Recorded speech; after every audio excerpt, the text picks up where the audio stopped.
Hello दोस्तों, कैसे हैं आप। हम आपके सामने एकलव्य की कथा लेकर आए हैं। जो आपको पसंद आए लाइक शेयर और कमेंट ज़रूर कीजिएगा। धन्यवाद। ये महाभारत काल की बात है, जब भारत के जंगल में एकलव्य नाम का एक बालक अपने माता पिता के साथ रहता था। वह अनुशासित बालक था और उसके माता पिता ने उसकी परवरिश अच्छे संस्कारों के साथ की थी। एकलव्य की धनुर्विद्या में बहुत रुचि थी, लेकिन जंगल में रहने के कारण उपलब्ध नहीं थी। वह गुरु द्रोणाचार्य से धनुर्विद्या सीखना चाहता था। गुरु द्रोणाचार्य उन दिनों राजकुमारों अर्थात पांडवों और कौरवों को धनुर्विद्या सिखा रहे थे। उन्होंने भीष्म पितामह को वचन दिया था कि वह राजकुमारों के अलावा किसी को भी धनुर्विद्या का ज्ञान नहीं देंगे। जब एकलव्य अपना निवेदन लेकर गुरु द्रोणाचार्य के पास आया तो उन्होंने उसे अपनी व्यवस्था बताकर वापस भेज दिया। इस पर एकलव्य बहुत दुखी हुआ, लेकिन उसने यह प्रण लिया कि वह द्रोणाचार्य को ही अपना गुरु बनाएगा। शारीरिक रूप से गुरु की अनुपस्थिति के चलते उसने उनकी मिट्टी की मूर्ति बनाई और उसके सामने तीर कमान चलाने का अभ्यास करने लगा। देखते ही देखते वह एक उम्दा धनुषधारी बन गया। एक दिन की बात है, जब गुरु द्रोणाचार्य अपने शिष्यों के साथ धनुष विद्या का अभ्यास करने जंगल की ओर आए। उनके साथ एक कुत्ता भी था।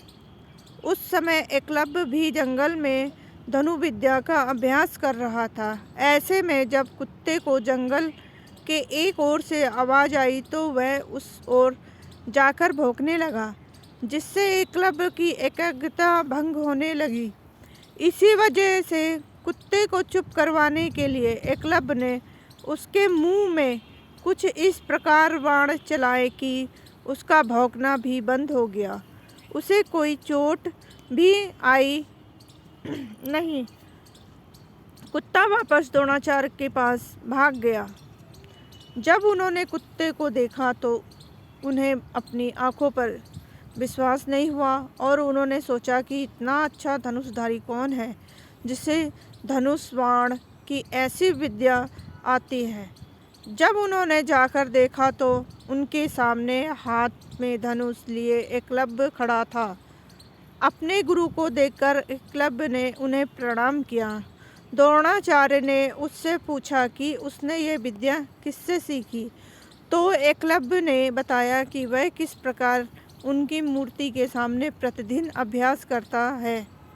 यह सुनकर द्रोणाचार्य आश्चर्यचकित हुए। दरअसल गुरु द्रोणाचार्य ने अर्जुन को वचन दिया था कि उससे बेहतर धनुषधारी कोई नहीं होगा, लेकिन एकलव्य की विद्या उनके इस वचन में बाधा बन रही थी।